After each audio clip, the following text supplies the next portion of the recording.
Tadi kalau Profesor Said Aqil Al-Munawwar fasih membaca Al-Quran, saya akan menjadi kompetitornya, akan fasih memaknai tafsir Quran. Karena saya sudah tidak mungkin bersaing di suara. Orang tahu semua kalau suara saya itu jelek. Mungkin Allah mau bagi-bagi rezeki. Jadi kalau saya suaranya bagus, nanti tidak diundang jadi mufassir, diundang jadi penyanyi hadroh. Jadi sudah itu saya nikmati saja. Obat paling mandi dengan orang rutin tidurnya itu masih mandi orang rutin tidur. Kamu beli obat harganya 1 miliar tapi nggak pernah tidur 3 hari, tetap taqabbalallahu minna minkum taqabbal ya karim. Maka yang penting itu obatnya apa tidurnya. Oh, kamu kuliah sampai profesor sampai dokter pusing, ini ajaran apa? Bismillahirrahmanirrahim. Tabarakalladzi nazzalal furqana ala 'abdihi liyakuna lil 'alamin nadhira. Allahumma shalli wa sallim ala sayyidina maulana Muhammadin wa ala alihi washabbihi asma'in nama ba'du. Ingkang sangat kula hormati, sangat kula takzimaken Kiai Haji Mustafa Bisri sedanten keluarga, Kiai Haji Yahya dan semua keluarga besar Bani Mbah Bisri Mustafa. Ingkang sangat kula hormati Profesor Dr. Al-Habib Said Aqil Al-Munawwar. Beliau adalah profesor ahli hadis juga sekaligus ahli tafsir yang sangat kita hormati, dan yang hadir kita hormati. Mari bersama-sama nikmati audisi ini. Jadi ini saya digambar Mbah Mus untuk audisi. Jadi saya lulus apa enggak ya tidak tahu. Tapi saya pastikan tadi kalau Profesor Said Aqil Al-Munawwar fasih membaca Al-Quran, saya akan menjadi kompetitornya, akan fasih memaknai tafsir Quran. Karena saya sudah tidak mungkin bersaing di suara. Orang tahu semua kalau suara saya itu jelek. Mungkin Allah mau bagi-bagi rezeki. Jadi kalau saya suaranya bagus, nanti tidak diundang jadi mufassir, diundang jadi penyanyi hadroh. Jadi sudah itu saya nikmati saja. Begini, saya dari awal itu sudah saya perkirakan. Jadi kalau nasib saya baik, itu kalau kalian tidak paham, itu akan ngomong gini, wah ilmunya Gus Bak tinggi, sehingga kita tidak paham. Itu kalau nasib sedang baik. Kalau nasib saya buruk, itu minim artikulatif, sehingga menjelaskannya bulat, itu pasti nggak pinter orangnya. Menerangkan saja tidak mudah apa? Difahami. Tapi kalau nasib sedang baik, sampainya nggak paham, malah muji ilmu saya yang tinggi. Padahal kadang nggak memahamkan, memang rumusnya itu salah, sehingga bulat. Tapi insya Allah nasib saya malam ini baik. Begini, saya dulu pernah berdoa berkali-kali sama Allah SWT bahwa saya ingin membaca Quran itu fasih fil makna. Fasih itu artinya jelas, runtutan logikanya jelas. Sehingga barokahnya fasih itu logika Quran atau logika yang dibangun Quran itu menjadi benar-benar logika yang diterima siapa saja, termasuk diterima oleh orang kafir. Kita tahu Umar itu masuk Islam sebelum mondok apa enggak pernah mondok? Sebelum mondok, enggak pernah beliau ngaji tafsir. Enggak pernah mondok. Tapi beliau dengar Quran itu faham. Karena logika yang diutarakan Quran itu logika sesuai fitrah salimah, sesuai akal yang apa? Sehat. Saya di mana-mana cerita karena ini kebanggaan para mufassir. Ketika Jubair bin Mut'im bin Adi menceritakan bapaknya, yaitu Mut'im bin Adi, beliau adalah orang yang sangat pintar sekali sehingga didelegasikan oleh kafir Quraisy untuk jadi negosiator di Asro Badrin. Jadi perang Badar itu kan ada Asro Badrin, orang-orang kafir yang ditawar Islam. Kemudian orang ini diutus untuk jadi negosiator. Singkat cerita, pas datang ke Madinah, pas Rasulullah SAW baca surat Wattur wa kitabim mastur fi raqim manusia. Sampai ayat am khuliqu min ghairi syai'in am humul khaliqun. Sampai ayat am khalaqus samawati wal ard. Di ayat itu Allah menceritakan kalau Tuhan-Tuhan yang kamu anggap Tuhan itu sebagai Tuhan, misalnya Lata, Uzza, Manat, tidak apa-apa kata Allah. Tapi kata Allah, saya minta bukti prestasi mereka apa kalau sebagai Tuhan itu. Apakah pernah ikut menciptakan langit bumi? Atau kalau nggak bisa menciptakan urun kata Allah, urun semen sak-sak kata Allah, penting urun. Sehingga logika lalu terbangun, prestasinya apa? Tuhan-Tuhan yang kami tuhankan itu. Kata Allah, Qul ara'aytum ma tad'una min dunillah aruni madza khalaqu minal ardi am lahum syirkun fis samawati. Kalau mereka Tuhan, tunjukkan prestasinya ke saya kata Allah. Apakah mereka terlibat dalam penciptaan langit dan bumi? Atau kalau nggak bisa menciptakan 100%, kata Allah setidaknya urun. Ya tadi urun semen, am lahum syirkun fis samawati. Syirkun maknanya urunan. Lalu ketuhanan berhala, Uzza dan sebagainya batal karena ayat ini. Orang kafir berpikir, wah ini tidak Tuhan karena nggak punya prestasi apa-apa. Lalu mereka secara ekstrim malah berpikir ateisme, tidak mengakui adanya Tuhan. Kalau nggak diakui adanya Tuhan, berarti alam raya ini dimulai dari ketiadaan. Logikanya berarti begini, hadhil maujudat khalaqahal adam. Langit yang karuan wujud, bumi yang karuan wujud, hewan-hewan yang karuan wujud, matahari, rembulan, lautan semuanya wujud. Kemudian semua maujudat ini dirumuskan khalaqahal adam, diciptakan oleh ketiadaan. Pertanyaannya adalah ma huwal junun asyaddu min hadza. Kegilaan apa yang lebih parah ketimbang ini? Karena sesuatu yang wujud dimulai dari sesuatu yang tidak wujud. Berarti sama dengan mengatakan hadhil maujudat khalaqahal adam. Semua yang enggak ada ini diciptakan oleh sesuatu yang enggak ada. Jadi semua yang ada diciptakan oleh sesuatu yang enggak ada. Maka Quran ketika ngendikan am khuliqu min ghairi syai'in. Apakah kalian semua atau mereka semua diciptakan min ghairi syai'in, min ghairi khaliqin maujudin. Saya ngecek di beberapa tafsir, termasuk bukan kitab tafsir tapi maknanya sama seperti di Ihya. Masa alam raya seindah ini, seeksistensi ini, senyata ini kemudian diciptakan oleh sesuatu yang tidak ada. Mereka akhirnya mikir, ya harus diciptakan oleh sesuatu yang ada. Nah, karena sesuatu yang ada ini posisi pencipta, maka harus berstatus super. Nah, super ini oleh ulama dibahasakan wajibil wujud. Maka zat yang menciptakan ini namanya zat sing wajibil wujud. Lalu wajibil wujud ini oleh Islam disebut Allah Subhanahu wa ta'ala. Kayak apa fasihnya Quran bikin logika? Atau orang yang jadi Tuhan itu yang mengklaim sebagai Tuhan? Itu juga mungkin, yang penting mewujud. Siapa itu? Fir'aun. Fir'aun itu mengaku sebagai Tuhan. Dia sudah sah dari segi dia wujud. Namanya orang wujud punya eksistensi, mungkin berkreasi. Saya ulang lagi, namanya orang wujud punya eksistensi, tentu mungkin berkreasi. Tapi pertanyaannya begini, ketika Musa tanya, pertama ditanya Musa, lalu kamu kalau menyembah selain saya, nyembah siapa? Kata Musa, Rabbul Alamin. Siapa Rabbul Alamin? Rabbus samawati wal ardi, yang menuhani langit bumi. Terus kata Fir'aun, tidak jawab, manggil Haman. Haman, kamu kan arsitektur, coba ibnili sorhal ali abluhul asbab. Ya Haman ibnili sorhal ali abluhul asbab. Bangunkan sebuah piramida yang tinggi, la'ali at-tali'u ila ilahi Musa. Saya ingin melihat Tuhannya Musa. Lalu kemungkinan Tuhan di bumi, kata Fir'aun, ma'alim tulakum min ilahin ghairi. Kemana-mana saya melihat yang jadi Tuhan saya. Musa ngerti kalau Fir'aun ini pekok cara bahasa Jawa itu. Itu menerangkan sifatnya Allah itu dengan sifat yang sederhana, tapi justru dengan sederhana ini Fir'aun tidak bisa jawab.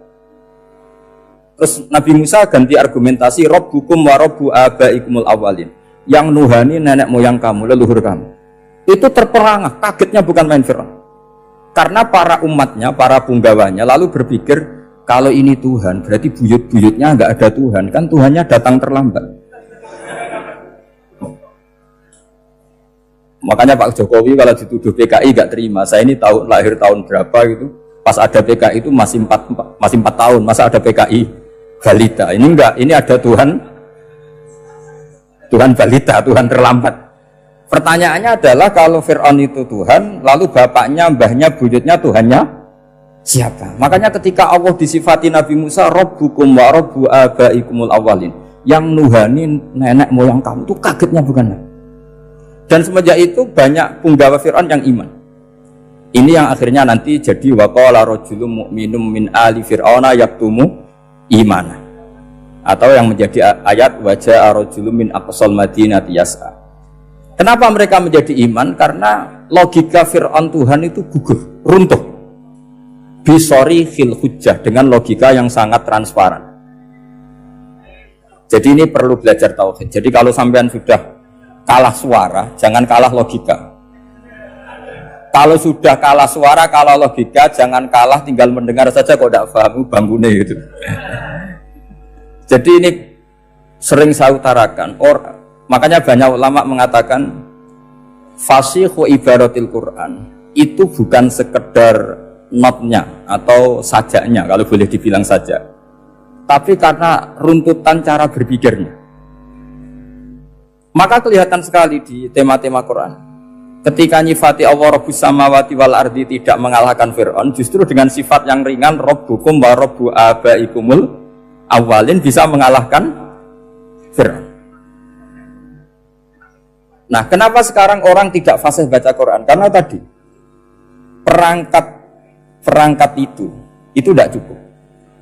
Saya berkali-kali matur, juga sering matur Mbah Mus. Saya itu masih belajar Al-Ibris, Mbah Misbah, Marbawi, semua khazanah tafsir, baik yang bahasa Jawa, bahasa Melayu, itu masih saya pelajari. Termasuk saya pelajari lughatnya. Mulai lughat yang setengah benar sampai macam-macam. Saya tadi matur sama Profesor Said Aqil Al-Munawwar. Memang bacanya harus urut, Said Aqil Al-Munawwar. Karena sekali salah Said Aqil Sirat. Sebenarnya nggak apa-apa, ini sama-sama orang alim. Cuma tidak tahu nasib di publik ini, nggak tahu saya ya, macam-macam lah gitu. Namanya orang banyak, nggak usah dijelaskan. Tapi semuanya baik.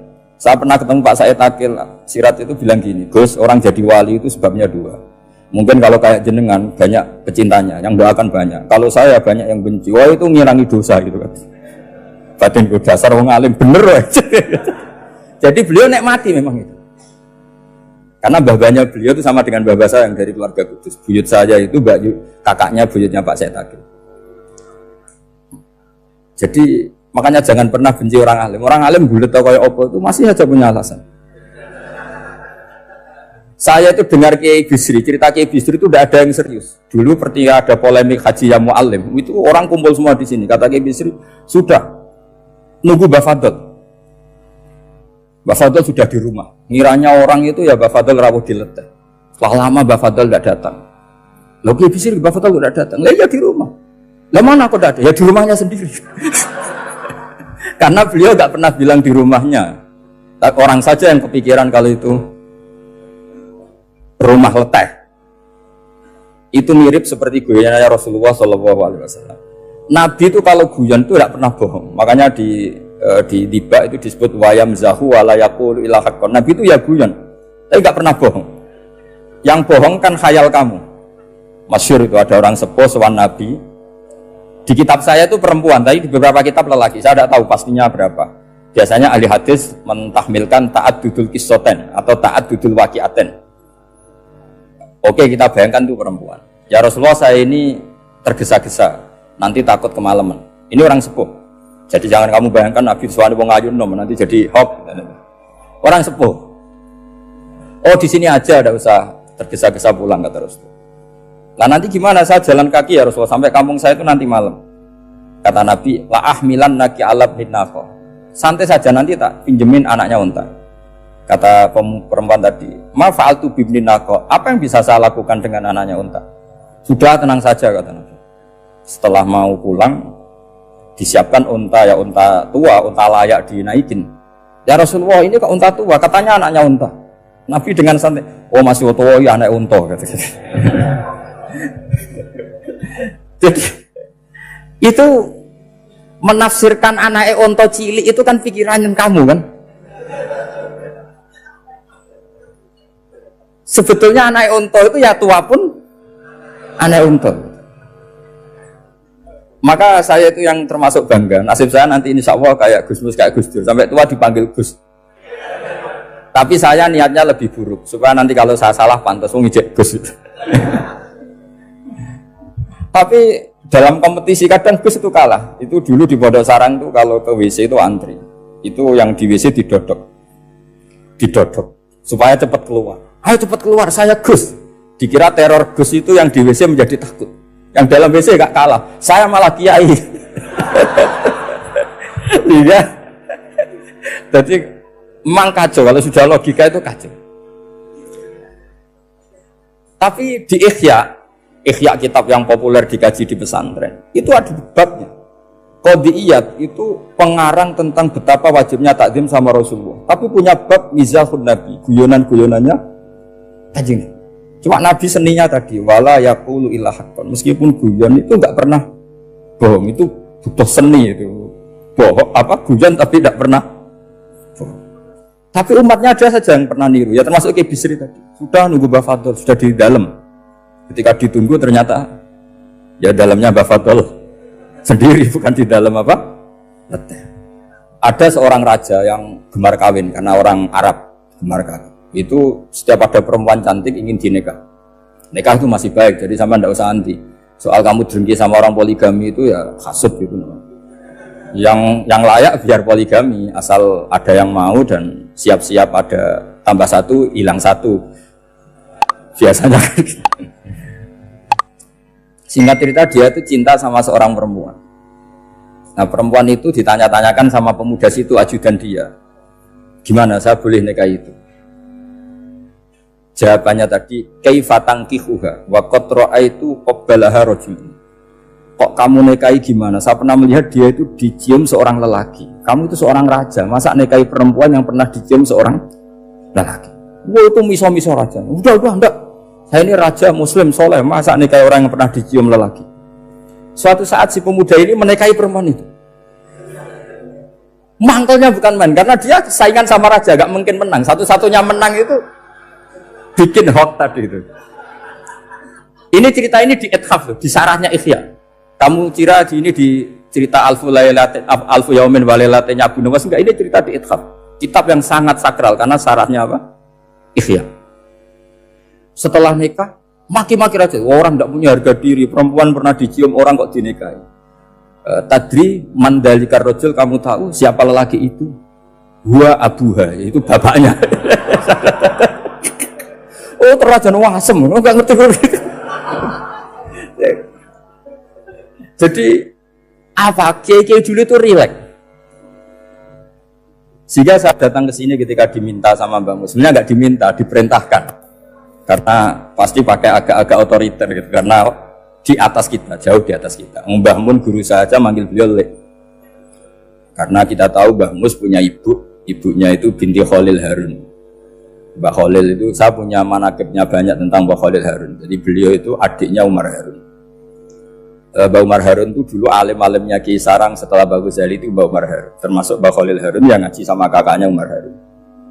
Setelah beliau alim alama, singkat cerita setelah menyelesaikan pendidikan, pindah ke Kasingan itu dibawain santri oleh kakaknya, namanya Umar Harun. Nah Mbah Harun itu punya istri namanya Mbah Sinto, itu saudaranya Mbah Ghazali.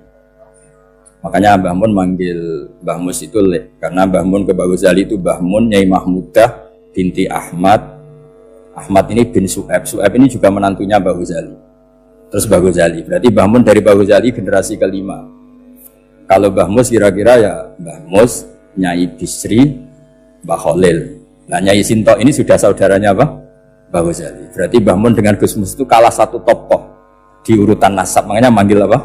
Lek. Tapi Mbah Mus orang baik, tidak pernah manfaatkan itu. Yang sering manfaatkan Mbah Nawawi itu. Karena pernah sepuh itu, wah sembrono kalau sama saya itu. Saya di mana-mana itu digosipkan murid beliau. Ya saya ikhlas saja. Itu satu-satunya harga diri Mbah Nawawi, ya saya ikhlas.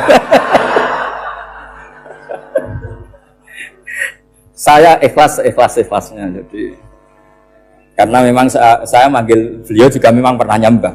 Buyut saya kandung itu namanya Maimunah, itu mbaknya Mbah Dowi. Jadi saya ini juga Bani Lasem. Buyut saya kandung namanya Maimunah, istrinya Mbah Umar, Umar bin Arabi. Melahirkan mbah saya sampai ibu saya sampai saya. Saya teruskan. Jadi cobalah Quran itu dibaca secara fasih. Kalau ingin baca fasih caranya gimana? Kamu harus belajar balaghah, belajar lisanul Arab, belajar mantek, belajar logika.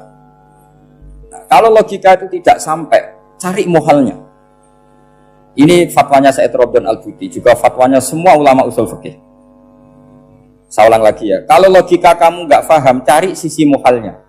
Saya ulang lagi, cari sisi muhalnya. Misalnya kamu angan-angan tentang Allah nggak dok, sedurungnya Allah itu sopo. Misalnya kamu angan-angan gitu. Sama agama tentu itu dilarang, tapi orang filsafat tetap saja nyari itu. Lalu hentikan pencarian itu, yaitu tadi katakan saja hadhil maujudat yastakhilu ayyakhluqahal adam. Sesuatu yang maujud tentu enggak mungkin disebabkan oleh sesuatu yang tidak ada. Fa innal adama la yu'athiru aslan wa la yakhluqu aslan. Namanya sesuatu yang enggak ada pasti tidak berstatus pencipta. Namanya saja enggak ada. Akhirnya la budda min ayyasbiqa hadzal alam maujudun. Maka alam ini harus didahului sesuatu yang maujud. Lah maujud ini yang oleh Islam disebut Allah Subhanahu wa Ta'ala. Sudah selesai di sini. Tinggal delok TV, tinggal ngopi, turu sampai setannya setruk karena nunggu mau bikin was-was itu lagi. Loh, saya itu termasuk kiai paling sering lihat sinetron. Kadang ya lihat Mak Lampir itu sering sekali. Sampai istri saya itu protes, Gus, dengan kata orang banyak orang alim kok senengane delok Mak Lampir. Karena setan mau menggoda saya tentang berpikir Allah. Jadi dia ngenteni. Iku malah mikir Mak Lampir gitu. Setelah lihat Mak Lampir biasanya saya itu lapar, terus makan. Habis makan tidur. Setannya masih nunggu mau was-was. Ternyata saya habis bangun ngopi lagi. Kadang lihat berita orang fitnah ke KPK, macam-macam. Ini penting saya utarakan supaya setan itu tidak menang. Jadi ciri utama setan itu kata Rasulullah SAW, setan ini goda umatku, hadhil jibal khalaqaha Allah, hadhil ardo khalaqaha Allah, hadhil bihar khalaqaha Allah, faman khalaqaha Allah. Itu makanya banyak orang jurusan filsafat keblinger karena tanya Allah itu siapa. Kata Rasulullah, jika sampai ini maka kamu harus berhenti. Loh, berhenti tanpa dialihkan ke yang lain kan susah. Tinggal aja lihat dulu sinetron. Ya paling gampang ya Mak Lampir, kan ada takut-takutnya sedikit. Karena kalau lihat sinetron anak-anak milenial itu kalau ada artis cantik sampai nangis. Karena istri kamu tidak seperti itu. Jadi ini trik ya. Trik supaya melihat TV tapi tidak nyesal. Makanya saya milihnya Angkring Darmo, Mak Lampir. Ya saya nggak mikir maknanya, butuhnya setan bin mangkol itu. Karena ngenteni saya mikir itu, ternyata tidak mikir itu lagi. Jadi makom saya itu beda, sama-sama lihat sinetron. Mungkin saya jadi wali karena lihat sinetron. Mungkin ya. Makanya banyak wali itu nggak bisa diduga. Banyak orang jadi wali itu justru karena makan, justru karena melakukan hal-hal yang cara orang banyak itu salah.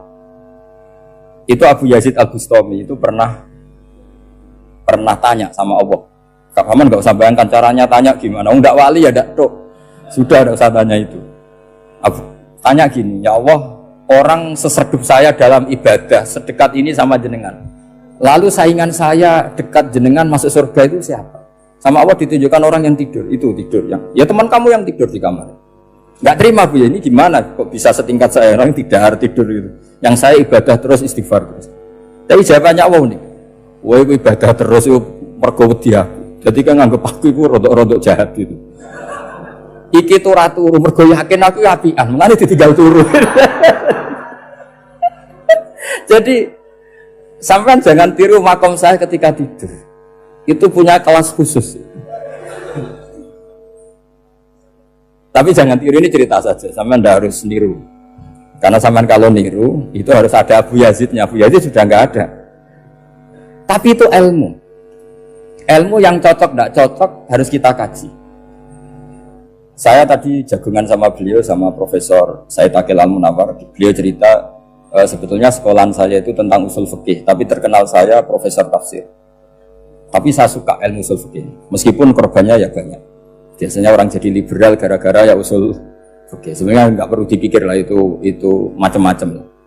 Begini, dalam usul fikih yang mainstream itu kan ada hukum wajib, haram, ya makruh, terus macam-macam lah. Termasuk ada mubah.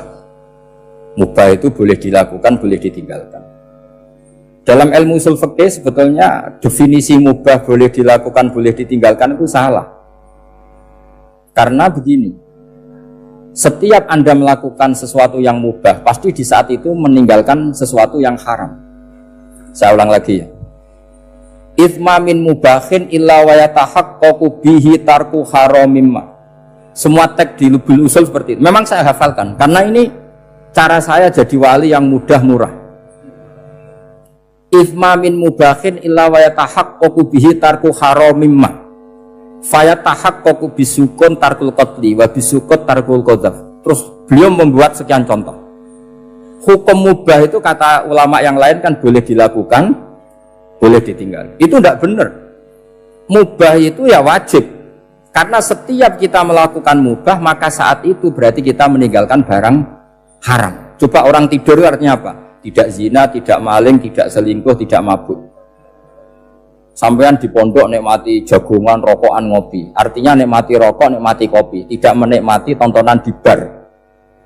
Makanya kita berharap malaikat itu belajar usul fikih sehingga ketika kita rokok di pondok dilihat hada taroka melihat bar, wahada taroka melihat dangdutan, wahada.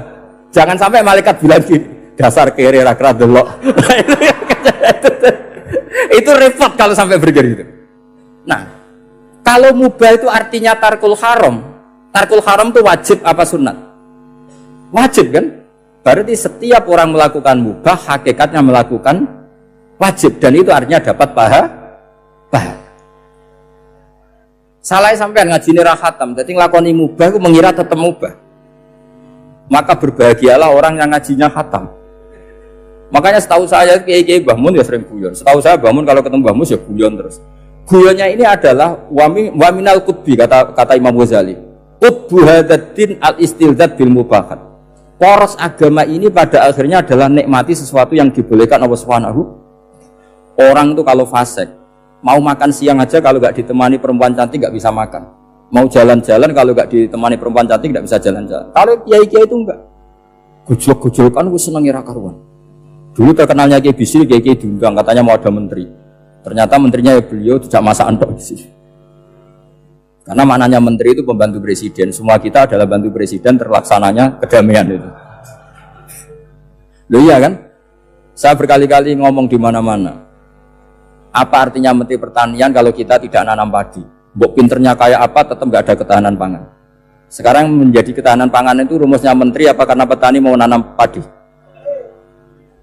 Itu hakikatnya membantu presiden dalam ketahanan pangan. Cuma petani lebih keren karena tidak butuh digaji. Kalau menteri ya keren tapi kurang keren karena masih dapat apa? Gaji. Agak tunggalil anak mikir untuk gaji. Nah petani enggak mikir nggak dapat gaji. Oh, itu keren. Selalu rakyat lebih keren dibanding pejabatnya. Memang gitu aturannya begitu. Aturannya begitu. Kamu saja yang kurang syukur.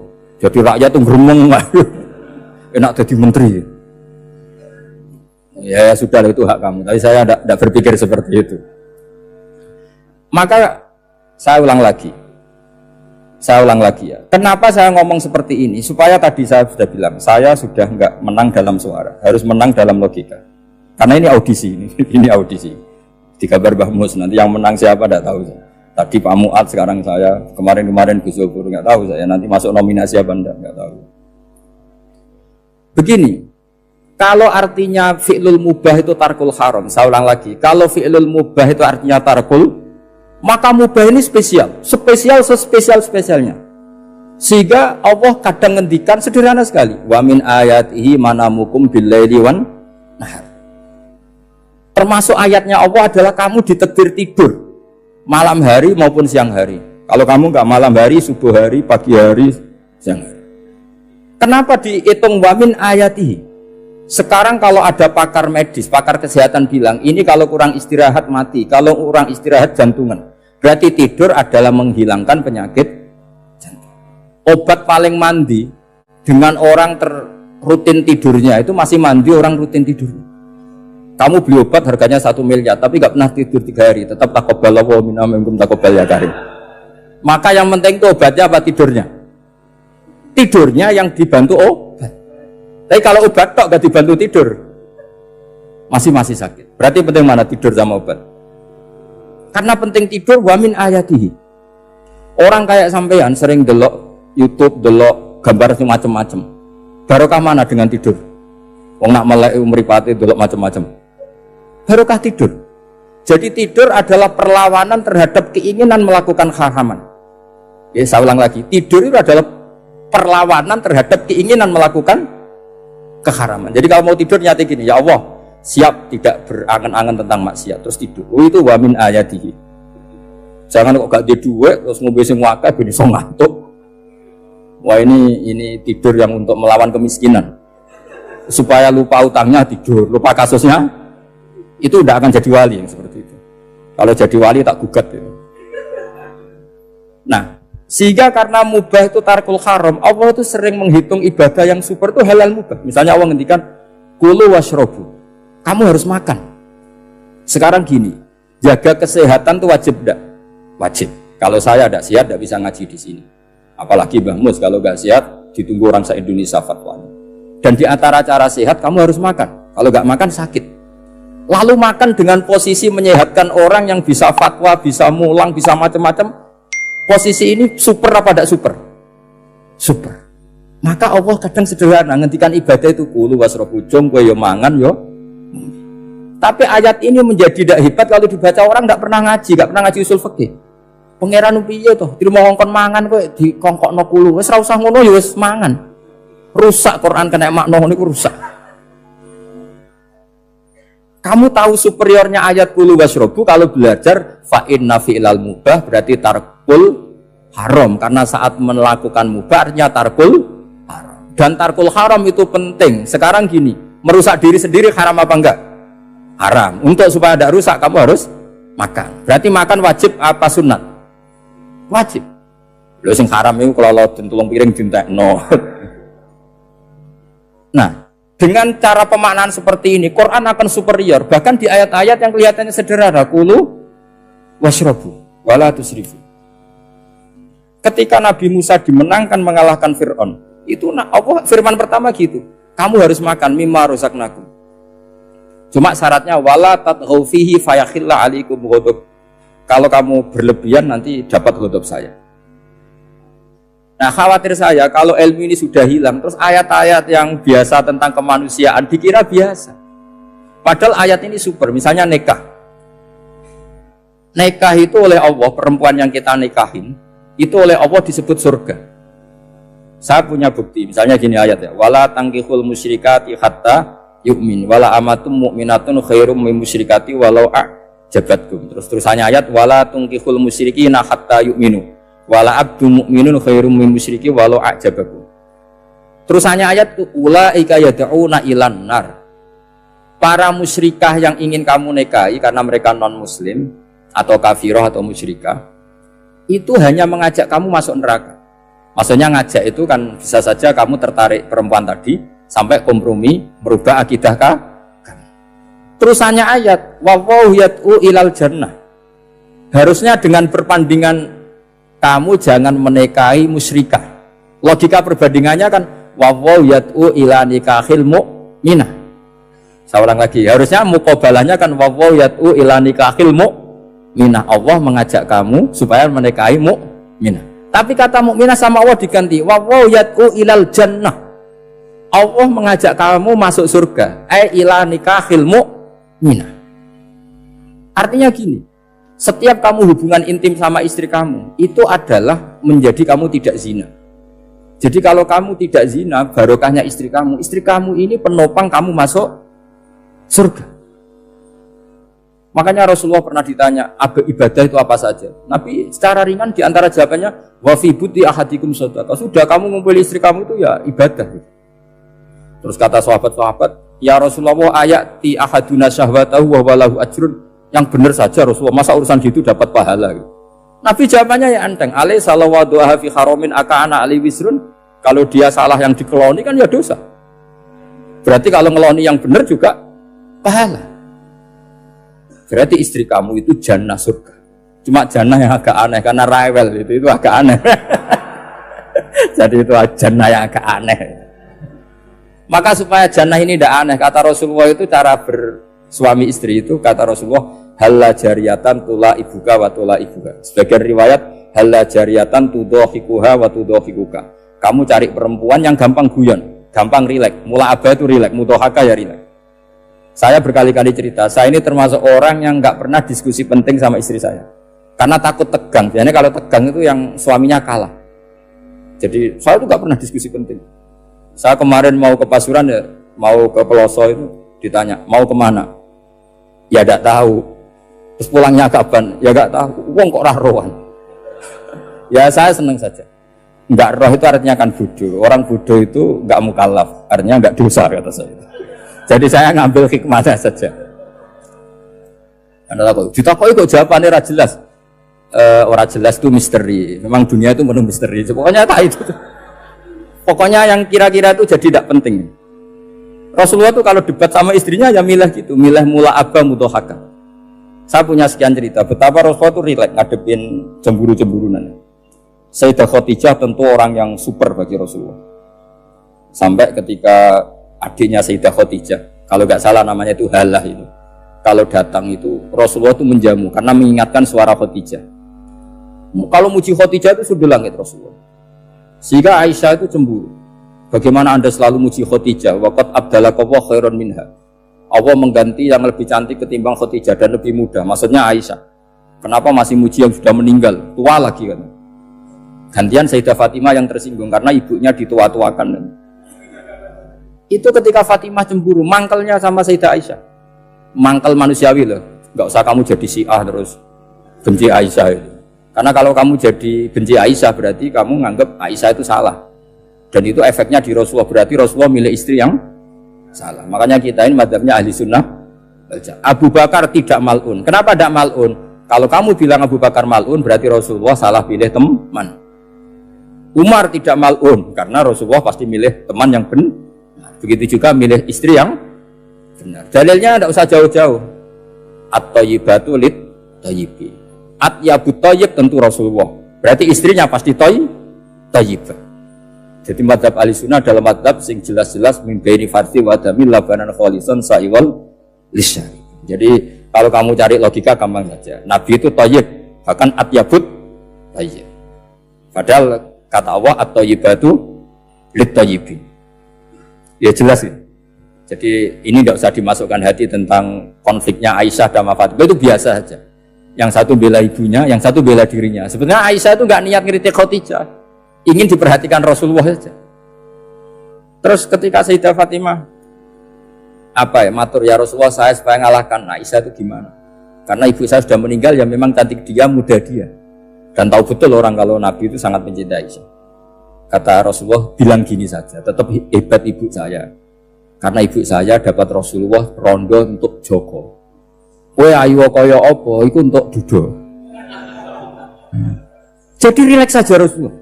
Akhirnya ya semenjak itu enggak ngeritik lagi. Bahaya ini kalau ngeritik. Khadijah itu kan sudah umur 40 tahun. Janda dapat Joko. Aisyah perawan untuk dudo. Keren mana?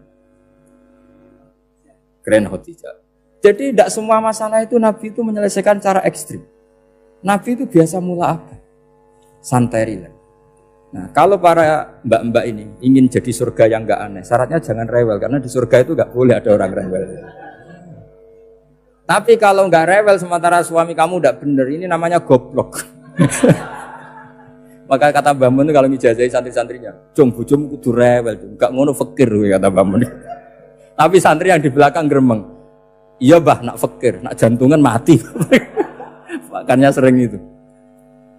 Jadi di antara ulumil Quran itu ada istilah maudhi'ul mudmar mengganti maudhi'ud dhamir atau maudhi'ul lafzi menggantikan lafdan akhar. Itu memang agak jadi ilmu tafsir. Tapi bagi pelakunya itu menjadi gampang. Ya tadi, ketika Allah melarang nikah hal musyrikah, saya ulang lagi. Ketika Allah melarang nikah hal musyrikah, normalnya perbandingannya kan wallahu yad'u ila nikahil mu'minah. Tapi sama Allah digenti. Wallahu yad'u ilal jannah. Itu menunjukkan bahwa nikahul mukminah adalah al jannah. Karena kamu hubungan intim ya ibadah. Diwamuk kowe sabar ya ibadah. Nafakoi ya ibadah. Neng-nengan kejahatan senjata juga ibadah. Seru Kang, neng-nengan itu seru. Karena memang di antara sistem tubuh kita itu butuh masa-masa jeda. Itu mari cerdas.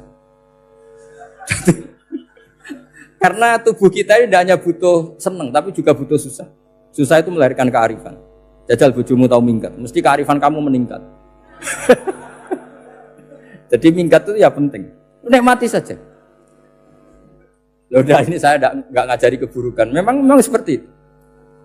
Nah, saya berharap ilmu usul fikih ini tidak boleh hilang. Karena dengan ilmu usul fikih kita tahu mubah adalah tarkul haram dan tarkul haram adalah wajib. Maka Allah sering sekali membicarakan sesuatu yang mubah itu superior. Kayak tadi wa min ayatihi manamukum billaili wan nahar. Termasuk ayatnya Allah adalah kami itu tidur. Cara berpikir tadi, kalau saya tidak tidur sakit, kalau sakit habis biaya banyak. Sementara tidur hanya butuh seperti ini. Betapa baiknya Allah dengan tidur bisa menjaga kesehatan yang kalau tidak dijaga berbiaya tinggi. Berarti hadan naumul ibadah. Terus ulama bilang tidur itu ibadah kalau niatnya litaqawi alal ibadah. Tapi nak waya blojo turu lah itu sing masalah. Tapi tentu ilmu itu ada pembanding. Sekarang ketika kamu tidur itu tarkul wajib apa tarkul haram lah itu masalahnya.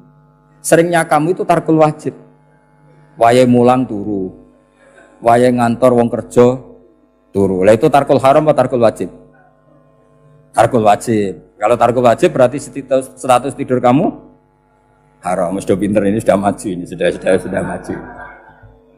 Jadi saya belajar usul fikih lagi-lagi karena untuk menjadi mufassir itu harus menguasai balaghah, menguasai usul fikih, menguasai lisanul arabi.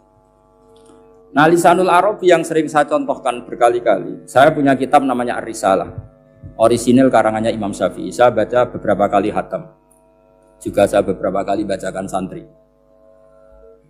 Itu kalau memaknai Quran secara lisanul arabi itu gampang sekali.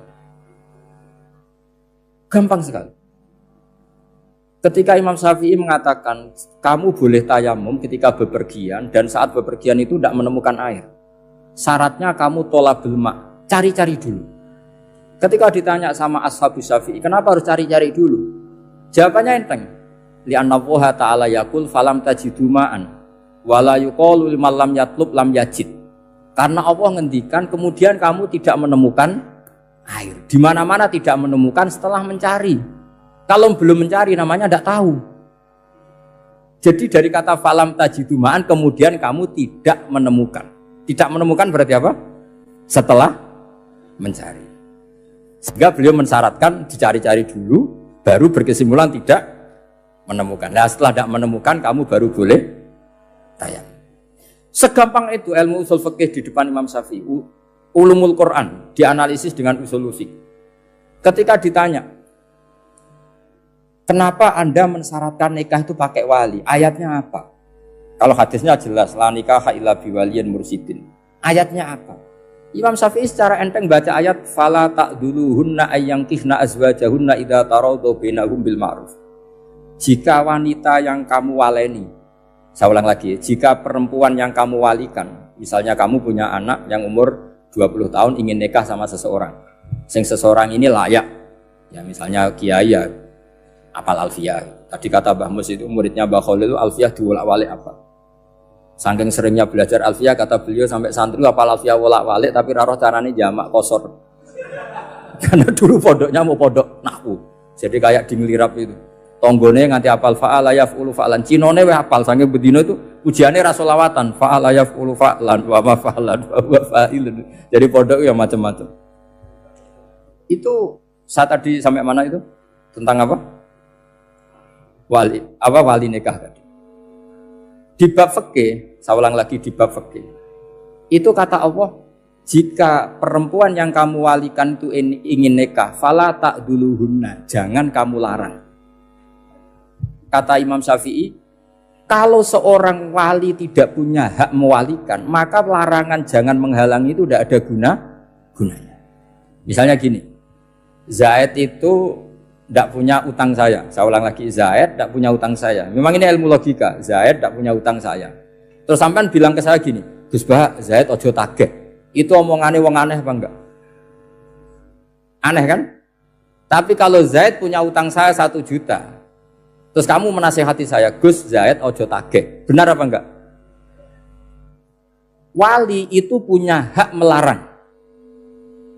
Saya ulang lagi, wali berarti punya hak melarang putrinya tidak nikah.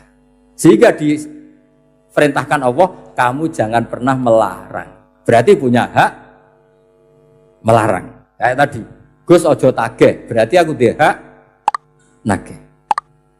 Misalnya otoritas bandara ATR, pesawat Boeing sekian-sekian Lion, bolehkan landing di sini. Karena operatornya punya hak melarang. Juga punya hak mengizinkan. Tapi kalau orang lain kamu bilangin, pesawat Lion nggak boleh landing di Semarang. Orang lain yang nggak terkait dengan otoritas itu, aneh nggak omongan itu? Aneh. Kalau wali dilarang menghalangi perempuan ingin nikah harus memberi izin maksudnya, maka berarti wali punya hak menikahkan. Paham yang saya maksud? Makanya Imam Syafi'i mensyaratkan seorang perempuan yang nikah harus pakai wali. Jadi segampang itu. Kitab Ar-Risalah menerangkan ulumul Quran. Dan dalam banyak hal ulama dulu itu, makanya saya tadi berjanji, karena Quran itu bisa kamu baca fasih, kamu dengerin suara enak ya enak, kamu dengerin logika yang enak ya enak. Jangan sampai kamu tidak dua-duanya. Suaranya sudah ada enak, logikanya tidak enak, itu kacau namanya. Ketika Imam Syafi'i ditanya, bagaimana hukumnya uzubah? Uzubah itu enggak nikah. Padahal ada hadis faman rohiba an sunnati falesa. Kata Imam Syafi'i ya enggak apa-apa. Kenapa? Fa inna wa ta'ala dzakara 'abdan sholihan wa qala wa sayyida wa hasura wa nabiyya minas sholihin. Allah menyebut nabi yang soleh, dan di antara nabi yang soleh itu ada yang berstatus hasur. Hasur itu tidak ada keinginan sama perempuan, akhirnya tidak nikah. Berarti tidak nikah itu boleh karena ada nabi yang tidak nikah. Segampang itu dulu. Saya punya kitab, saya ini baru gencar-gencarnya kampanye kitab Syajaratul Ma'arif. Karena memang kitab itu bagus, menurut saya simpel dalam memahami Quran. Jadi anggap saja ini bentuk penghormatan saya sama Ki Bisri yang sudah mengkhidmai, mengenalkan ulumul Quran lewat tafsir Al-Ibris. Yang Ki Misbah punya tafsir Al-Iqlin. Memang dua beliau itu kalau yang satu ngarang terjemah Alfiyah, yang satu yang ngarang satu. Ini dua kutub yang berbeda, yang satu sangat rileks, yang satu sangat seperti itu. Nggak usah diterjemah nanti jadi repot. Itu ulumul Quran yang ditulis Syajaratul Ma'arif itu gampang sekali. Misalnya begini, beliau bikin judul Babun Nafil Ibad Bikullil Bilad. Bab seseorang harus manfaat kapan saja dia berada.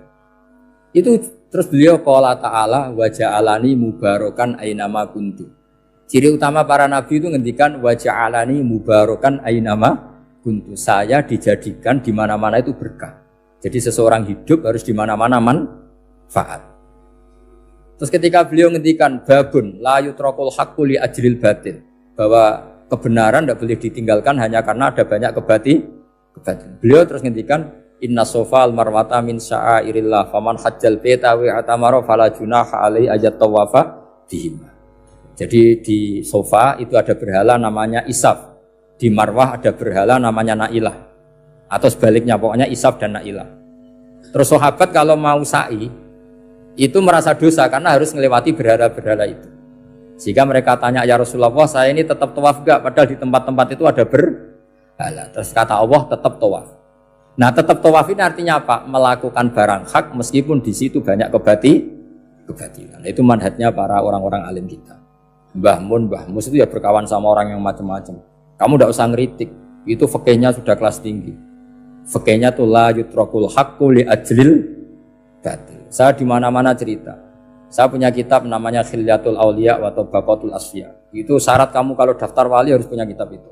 Khilyatul Auliya wa Tabaqatul Asfiya. Itu karangannya Abu Nu'aim Al-Asfihani. Kitab itu yang jadi indukan Ihya ketika menyebut manaqibul akhyar. Kita tahu Ihya kalau bab tasawuf mengikuti Kutil Qulub yang dikalang Abu Thalib Al-Makki. Kalau fikih tentu beliau mengikuti Imam Haramain gurunya, yaitu kitab Nihayatul Matlab fi Dirayatil Madhab.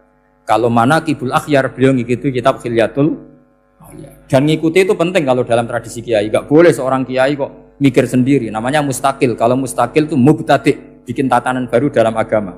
Justru ulama itu harus niru sebelumnya karena sanad itu harus musalsal. Gak boleh Imam Syafi'i bilang haram terus kamu bilang halal. Terus murid kamu bilang makruh.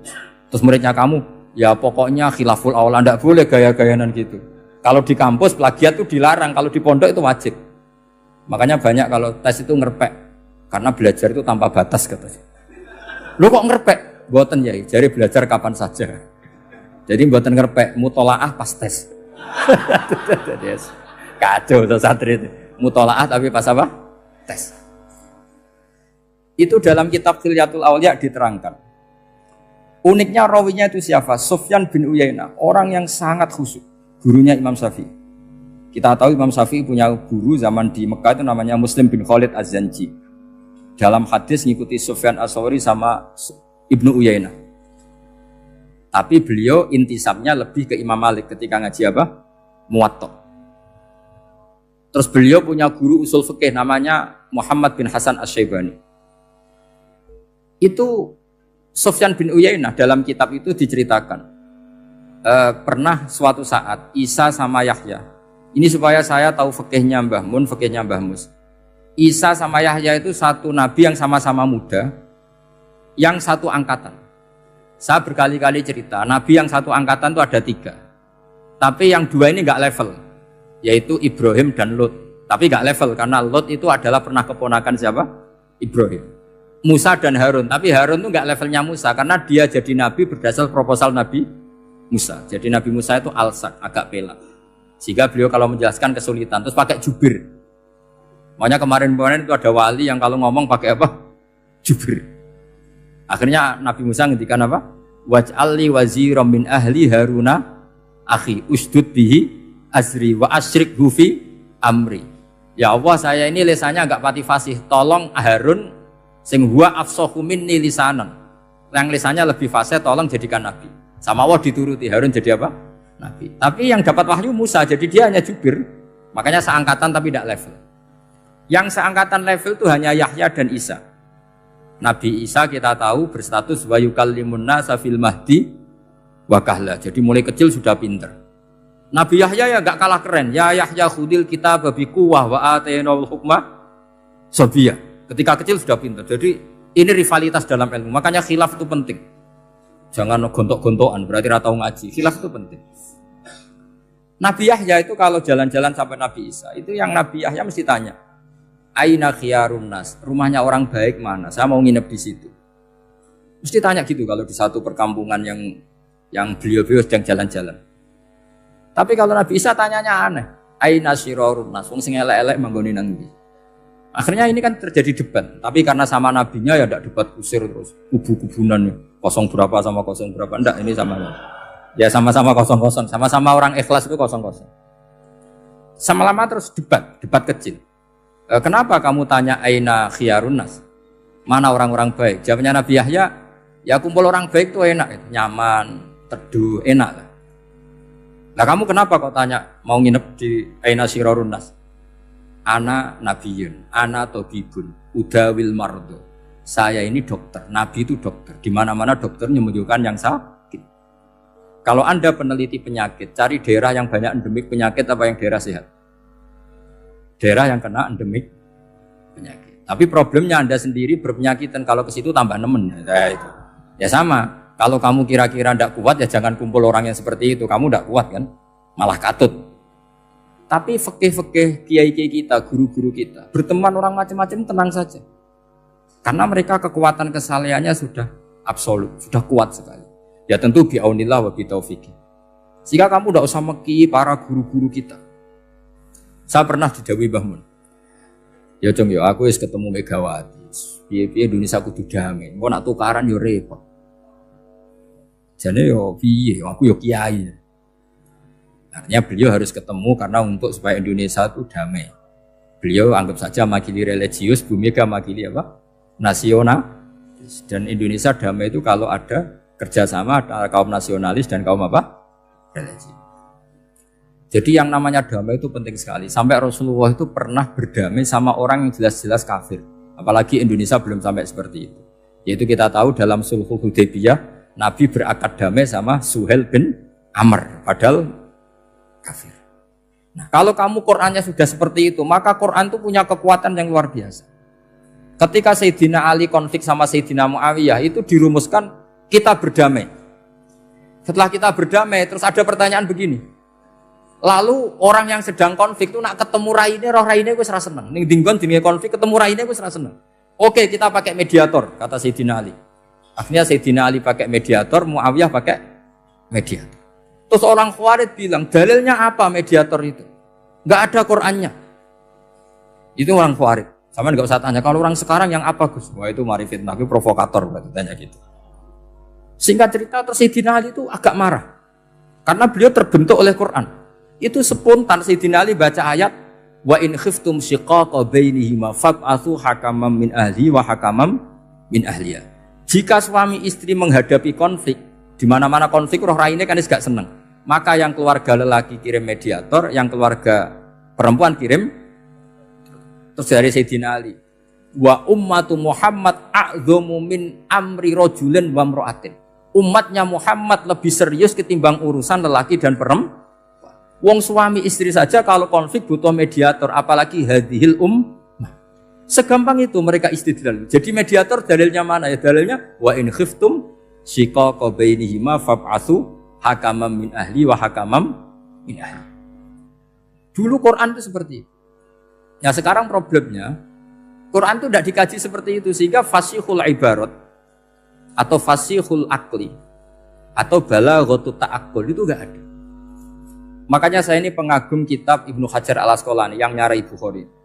Kata Ibnu Hajar al-Asqalani, termasuk mukjizatnya Quran adalah al-iltizat al-aqli.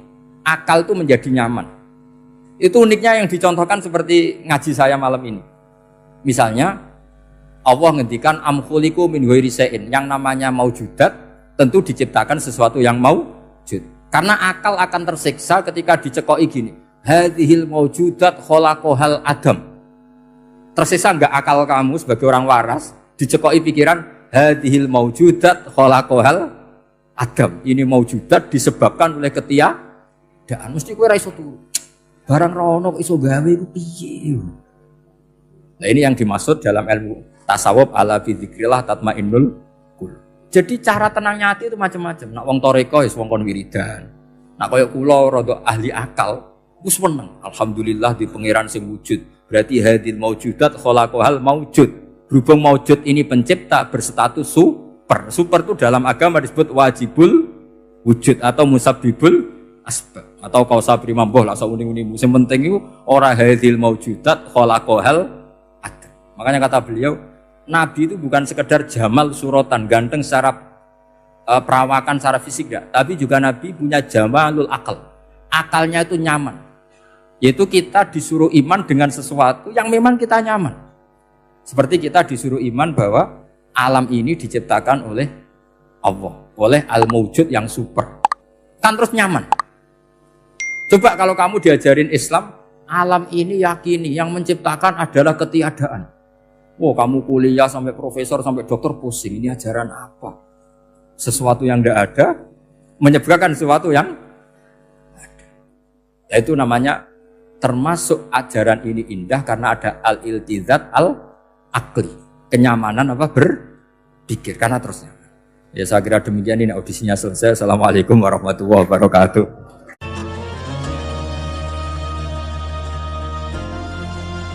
Assalamualaikum warahmatullahi wabarakatuh. Pemirsa Hidayah Rabbi yang budiman, ketika kita membuka mata di pagi hari, menarik nafas pertama setelah tidur malam yang panjang, pernahkah kita merenung, untuk apa hari ini aku hidup? Apa inti dari semua aktivitasku selama ini? Pertanyaan sederhana, namun jawabannya akan menentukan arah hidup kita di dunia dan akhirat. Dalam kehidupan ini, ada dua aktivitas inti yang menjadi tolak ukur kedekatan kita kepada Allah dan keberadaan kita sebagai insan yang hidup. Seorang ahli hikmah pernah mengatakan, aktivitas ketaatan adalah bukti nyata mengenal Allah. Aktivitas gerakan tubuh adalah pertanda kehidupan.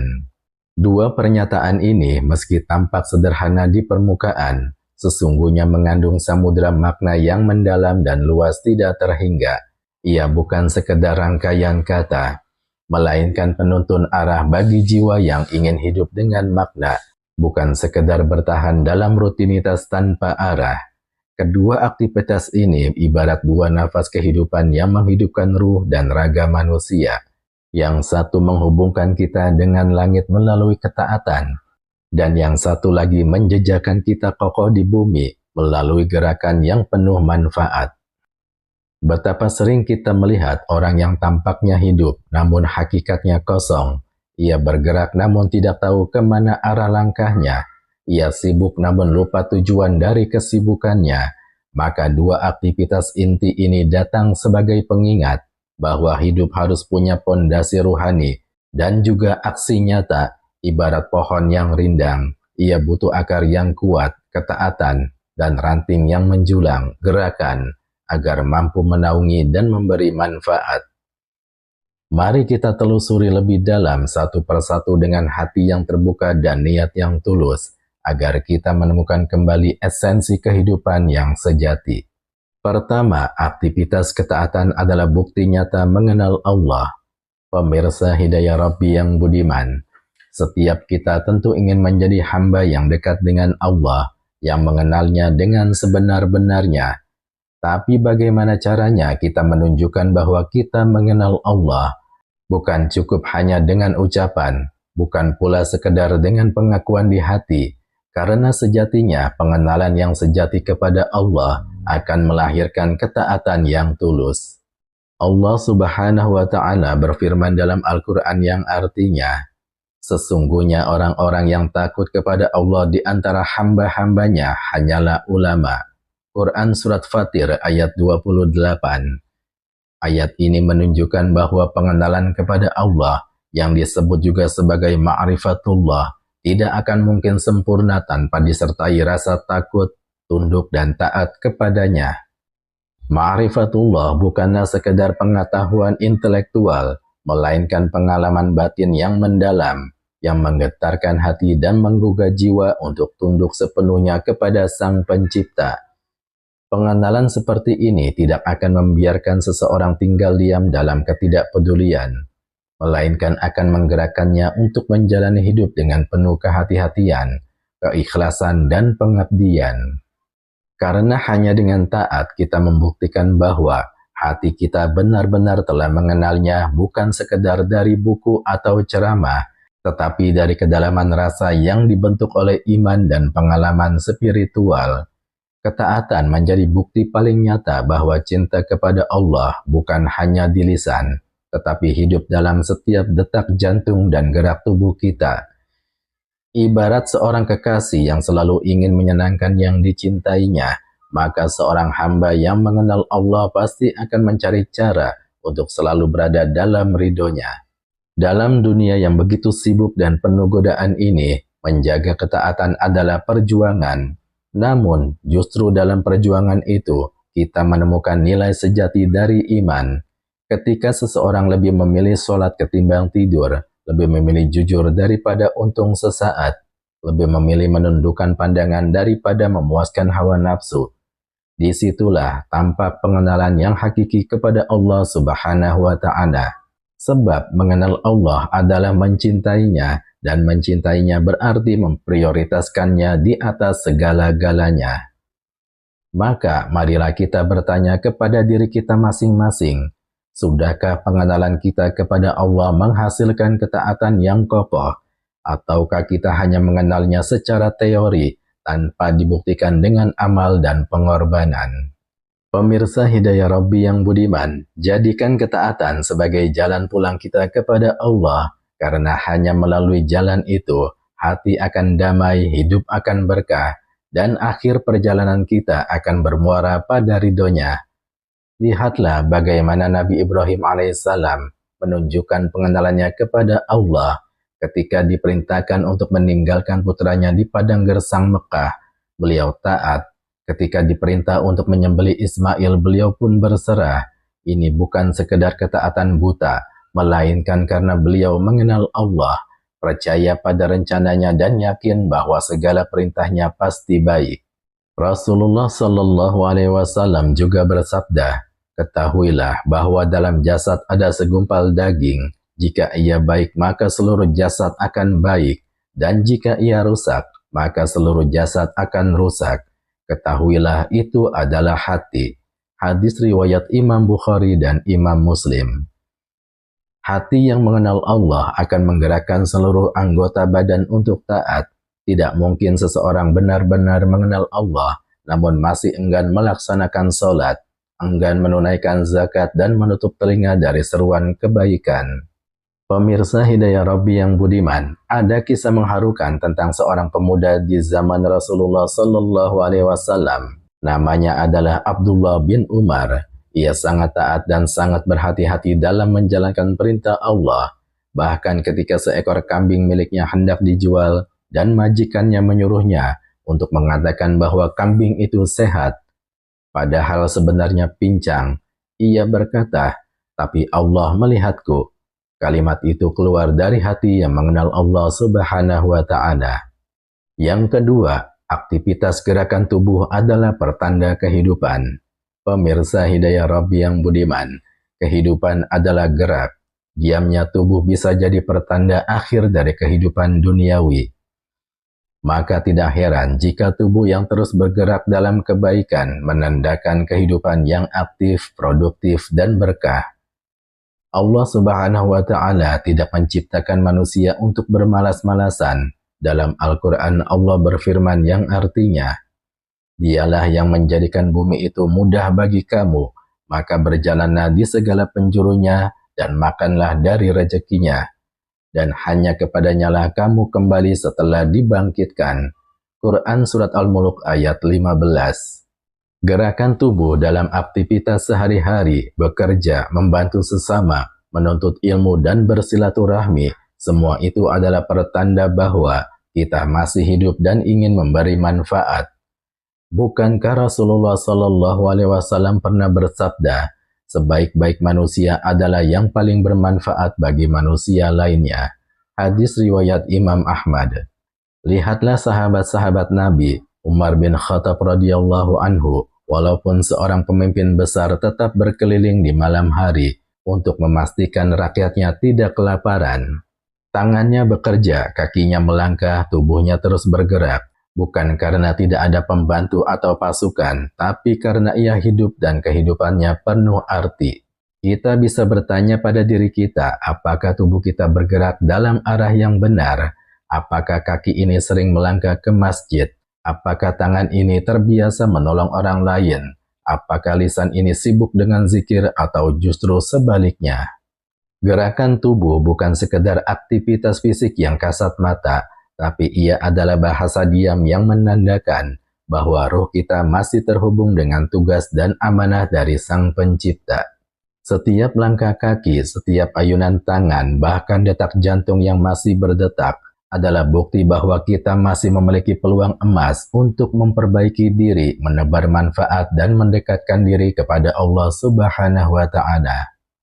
Pemirsa Hidayah Rabbi yang budiman, coba renungkan betapa banyak orang yang sudah tidak bisa lagi menggerakkan tubuhnya. Mereka yang terbaring sakit, yang terpenjara oleh keadaan, atau yang telah berpulang kepada Allah, tidak lagi punya kesempatan untuk berbuat. Maka kita yang hari ini masih bisa berjalan, berlari, bekerja, menolong, tersenyum, dan menyapa adalah orang-orang yang diberi karunia besar untuk terus menambah amal.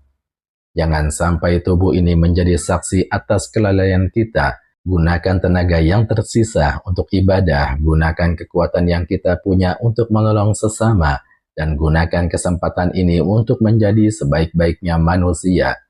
Seperti sabda Rasulullah Sallallahu Alaihi Wasallam, sebaik-baik manusia adalah yang paling bermanfaat bagi manusia lainnya. Hadis riwayat Imam Ahmad.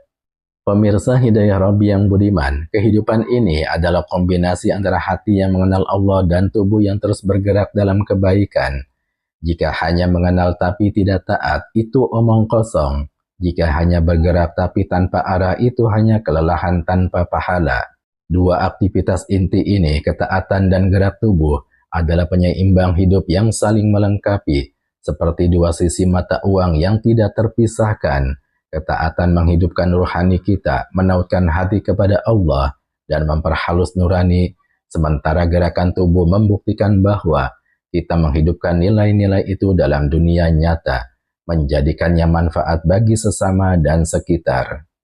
Bayangkan seekor burung yang ingin terbang menembus langit biru. Ia butuh dua sayap yang kokoh untuk mengepak, menyeimbangkan arah dan kecepatan. Bila hanya satu sayap yang digerakkan, ia akan terjatuh, kehilangan arah, dan tidak mampu melaju. Begitu pula dengan manusia.